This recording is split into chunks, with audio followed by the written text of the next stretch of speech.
Sir இப்போ ஒரு கம்பெனியில் ஒரு கம்பெனி ரெஜிஸ்ட்ரேஷன் அப்படிங்கிற விஷயம் இருக்கும், அதை ரெனியூவல் பண்ணணும் அப்படிங்கிற விஷயம் இருக்கும். அதை நம்ம ரெனியூவல் பண்ணாமல் விட்டு நம்ம பொருளால் ஏதாவது வணிகத்தில் பிரச்சனை வந்துருச்சு அப்படின்னா அது என்ன தண்டனை கிடைக்கிறதுக்கு வாய்ப்பு இருக்குது சார்? அபராதம் தான், ஃபைன். பொதுவாகவே ஒரு கம்பெனி ரெஜிஸ்ட்ரேஷன்றது ஒன் டைம் வேலைன்னு நினச்சிருப்பாங்க நிறைய பேர். ஒன் டைம் வேலைலாம் கிடையாது. வருஷம் வருஷம் ரினியூ பண்ணணும், ரிட்டர்ன்ஸ் ஃபைல் பண்ணணும், ஜிஎஸ்டி இருக்கும். ஜிஎஸ்டியெல்லாம் வந்து மாதம் நீங்கள் வந்து ஃபைல் பண்ணணும். ஃபைல் பண்ணி எனக்கு இவ்வளோ ஆகிருக்கு, இவ்வளோ வியாபாரம் ஆகிருக்கு, ஆகலை, நில் ரிட்டர்ன்ஸ் கூட பண்ணணும். எனக்கு வியாபாரமே நான் பண்ணலை, எதுக்காக நான் பண்ணணும் அப்படின்னு விட்டால் அந்த இடத்துல பெரும் பெரும் பிரச்சனைகள் வரதுண்டான வாய்ப்பு வந்து ரொம்ப ஜாஸ்தி. சார் ஒரு வருடம் மட்டும் நான் ஃபைல் பண்ணாமல் விட்டுட்டேன் அப்படின்னா என்னென்ன பிரச்சனைகள் வரும் சார்? முதல்ல ஃபைலிங் சார்ஜஸ், அந்த பெனால்ட்டியோட கட்டுற மாதிரி இருக்கும். கம்பெனி வந்து க்ளோஸ் ஆகிறதுக்கு உண்டான வாய்ப்பு வந்து அதிகமாகிட்டே போகுது. ஓகே, ஆப்ஷன்ஸ் கொடுப்பாங்க. இந்த மாதிரி கம்பெனி வந்து நீங்கள் இயக்கத்தில் இல்லாமல் இருக்குது அப்படின்ற மாதிரி உங்களுக்கு கண்டிப்பாக நோட்டீஸஸ் வரும். அந்த நோட்டீஸை வந்து இக்னோர் பண்ணும்போது பெரிய ஃபைன், ஆயிரக்கணக்கில் இருக்கிற ஃபைன் வந்து லட்சக்கணக்கில் மாறதுக்கு உண்டான வாய்ப்பு வந்து அதிகமாகிட்டே போகும். ஒரு வருஷம் ஃபைல் பண்ணலைன்னா உடனே உங்களை வந்து ஜெயிலில் தூக்கி போட்டுற மாட்டாங்க. பட் லேட் ஃபீ வரும், அடிஷ்னல் பெனால்ட்டி வரும், ஆர்ஓசியிலேருந்து நோட்டீஸ் வரும். இதை மாதிரி வார்னிங் வந்து நிறையா வரும். ஒன்று நீங்களோ இல்லைனா உங்கள் ஆஃபீஸ் ஸ்டாஃபோ இல்லைனா ஒரு கன்சல்டண்ட்டோ இல்லைனா எங்களை மாதிரி அட்வொகேட்டோ சொல்லி அதை இமீடியட்டாக சரி பண்ணணும். சின்ன பெனால்ட்டியாக பண்ணி, இல்லைனா அது வந்து லட்சக்கணக்காக மாறதுக்கான வாய்ப்பு வந்து அதிகம். சரிங்க சார், இப்போ ஒரு வருஷம் இல்லை அப்படின்னா சொன்னீங்க. இதே நான் ஒரு 2-3 வருஷம் பண்ணலை, ரொம்ப லெத்தாஜிக்காக இருந்துட்டேன், ஆனால் என் பொருள் வந்து வெளியில் போயிட்டு ஒரு பிரச்சனையை சந்திக்குது அப்படின்னாலும் சரி, இல்லை நான் ஃபைல் பண்ணலினாலே எனக்கு என்னென்ன பிரச்சனைகள் வரும் சார்? பொதுவாக அந்த ஆர்ஓசியில் கம்பெனி வந்து இன்ஆக்டிவ் அப்படின்ற மார்க் பண்ணிடுவாங்க, நம்பர் 1. அதுக்கப்புறம் ஸ்ட்ரைக் ஆஃப் பண்ணுவாங்க, கம்பெனி பேரையே ரிமூவ் பண்ணிடுவாங்க. முதல்ல இன்ஆக்டிவ் பண்ணுவாங்க, பேரை ரிமூவ் பண்ணுவாங்க. அதுக்கப்புறம் அந்த ரெஜிஸ்டரில் இருந்தே அந்த பேர் போயிடும், நம்ம பேரே இருக்காது. அப்படி இருக்கும்போது ரொம்ப அடுத்து கம்பெனி ஆரம்பிக்கிறனாலோ மற்றதில் ஏகப்பட்ட பிரச்சனைகள் இருக்காது, அதில் லைபிலிட்டிஸ் நிறையா வரும். சார், இப்போ நம்ம கம்பெனி ஸ்ட்ரைக் ஆஃப் ஆகிருச்சு அப்படின்னா என்னென்ன பிரச்சனைகள் நமக்கு வர்றதுக்கான வாய்ப்புகள் இருக்குது சார்? பொதுவாக ஸ்ட்ரைக் ஆஃப் ஆகிருச்சு அப்படின்னா பேங்க் அக்கௌண்ட்டு ஃப்ரீஸ் ஆகிரும். பேங்க்கில் பணம் இருக்குது இல்லை அப்படின்றது ஒன்று. ரெண்டாவது, ப்ராப்பர்ட்டி எதுவுமே விற்கவும் முடியாது, வாங்கவும் முடியாது, இந்த மாதிரி ஒரு கண்டிஷனுக்கு வந்துடும். ஏதாவது ஒரு அக்ரிமெண்ட்டை சைன் பண்ணால் கூட சைன் பண்ணுறதுக்கான அத்தாரிட்டியே இருக்காது. அப்படி பண்ணால் அது வந்து இல்லீகல் ஆகுது. ஸோ அது மாதிரி இந்த ஒரு உங்கள் பேரில் ஏதோ யாரோ ஒருத்தவங்க வந்து ஒரு குற்றம் பண்ணால் கூட நீங்கள் அந்த கம்பெனி சார்பாக போய் கேஸும் ஃபைல் பண்ண முடியாது. இதுதான் ரொம்ப ரொம்ப முக்கியமான விஷயம், இந்த ரிட்டர்ன்ஸ் எல்லாம் ஃபைல் பண்ணாமல் விட்டா. சார், ஒரு கம்பெனின்னு எடுக்கும்போது ஒரு 4-5 டேரக்டர்ஸ் இருக்கலாம் சார். இப்போ ஏதாவது ஒரு டேரக்டர் நான் இதை பார்த்துக்கிறேன் அப்படின்னு வந்து அவர் கம்பெனி ரெஜிஸ்ட்ரேஷன் அப்படிங்கிறத ரினியூ பண்ணாமல் ஃபைல் பண்ணாமல் விட்டுட்டாரு அப்படின்னா மீதி இருக்கிற டேரக்டர்ஸுகளுக்கும் அது என்ன மாதிரியே அஃபெக்ட் பண்ணுது சார்? இப்போ வந்து ஒரு 5 பேர் இருக்காங்க டேரக்டரு, அதில் வந்து ஒரு டேரக்டர் மட்டும் இந்த கம்பெனியை பார்த்துக்கிட்டு இருக்காரு, மற்ற டேரக்டர் பார்க்கல, கம்பெனி போச்சு அப்படின்னா முதல்ல டேரக்டர் டிஸ்குவாலிஃபிகேஷன் சொல்லுவாங்க. அந்த டேரக்டர் வந்து தகுதி இல்லாதவர் அப்படின்னு நிர்ணயிச்சு அந்த 5 டேரக்டருமே அதில் டிஸ்குவாலிஃபை ஆயிடுவாங்க. அப்படி பண்ணால் 5 வருஷத்துக்கு எந்த கம்பெனிலையும் வந்து டேரக்டராகவே ஆக முடியாது. அவங்களுடைய டேரக்டர் ஐடென்டிஃபிகேஷன் நம்பர்னு இருக்கும், அது பாதிக்கப்படும், அவங்களோட பேன் பாதிக்கப்படும். ஸோ இதில் வந்து நிறைய பாதிப்புகள் வந்து வந்துக்கிட்டே இருக்கும்.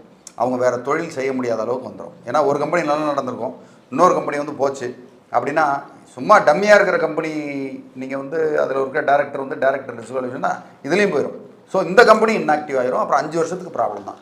ஸோ அவரை மட்டும் கழட்டி விட்டுட்டு இந்த கம்பெனியில் இருக்க நல்ல கரெக்டான டேரக்டர் பண்ணுற மாதிரி ஒரு சூழ்நிலை வரும்.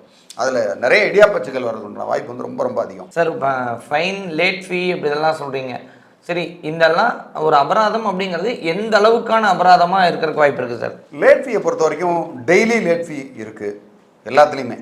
கம்பெனி ரெஜிஸ்டர் ஆஃப் கம்பெனிஸ்லேயும் சரி, ஜிஎஸ்டியில் சரி, இன்கம் டேக்ஸ்லேயும் டெய்லி லேட் ஃபீன்னு அப்படியும் போடுறதுக்கு வாய்ப்பு இருக்குது.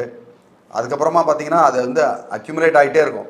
முதல்ல ஆயிரக்கணக்கிலேருந்து அப்புறம் லட்சக்கணக்கில் போய் நீங்கள் சொத்தை விற்றாலும் ஃபைன் கட்ட முடியாத அளவுக்கு போகிறதுக்கு உண்டான வாய்ப்பு வந்து அதிகமாக இருக்கும். அதனால் எப்போதுமே நீங்கள் சொல்லுவீங்க எனக்கு பிஸ்னஸே இல்லையா, நான் எங்கேருந்து கொடுப்பேன்.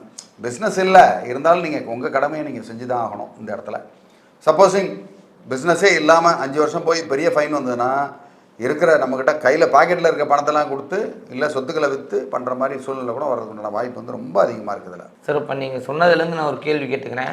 ஒரு 5 வருஷம் ஆச்சு, நான் ஒரு பேருக்கு தான் கம்பெனின்னு ஒன்று ஸ்டார்ட் பண்ணேன், ஆனால் 0 பிஸ்னஸ் 0 டர்ன் ஓவர்.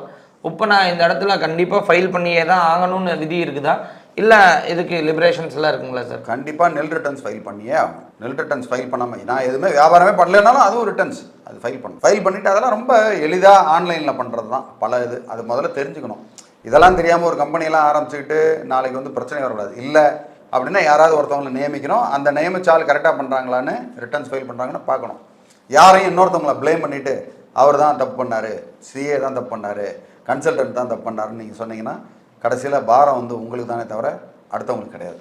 சார் காமனாக வந்து இப்போ ஒரு கம்பெனி ரெஜிஸ்ட்ரேஷன் பண்ணாமல் தவிர்க்கிறதுக்கு என்னென்ன மிஸ்டேக்ஸ் எல்லாம் பண்ணுவாங்க சார்? நிறைய பேர் என்ன பண்ணுவாங்க, கவனக்குறைவு இருக்கும். நான் என் வியாபாரத்தை பார்க்குறேன், என் வசூலை பார்க்குறேன், என் ப்ராடக்டை டெவலப் பண்ணுறேன் அப்படின்னு ஒரு சில பேர் இதை விட்டுருவாங்க, கோட்டை விட்டுருவாங்க. ரெஜிஸ்ட்ரேஷன், அந்த ரெனிவல் ஃபைலிங்ஸ்லாம்.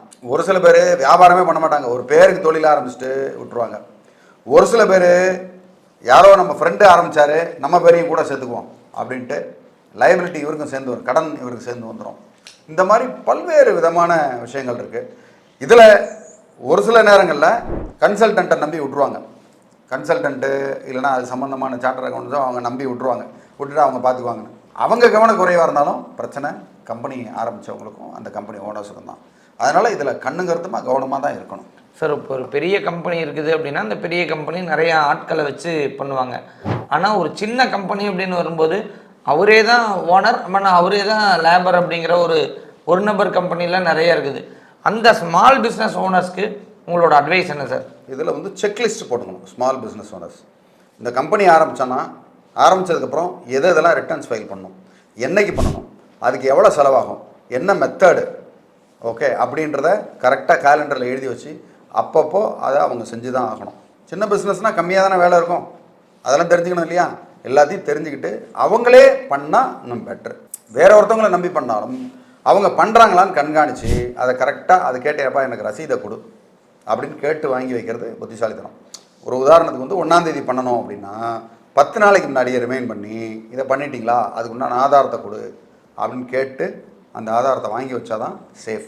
இல்லைனா என்றைக்குமே ஆபத்து தான், கழுத்துக்கு மேலே தொங்குற கத்தி. மேலும் இதில் வேறு ஏதாவது உங்களுக்கு டவுட்ஸ் இருந்ததுன்னா தாராளமாக கமெண்ட் பண்ணுங்கள், இல்லை எனக்கு மெசேஜ் பண்ணுங்கள். உங்களுக்கு உதவுறது தயாராக இருக்கேன். நன்றி, வணக்கம்.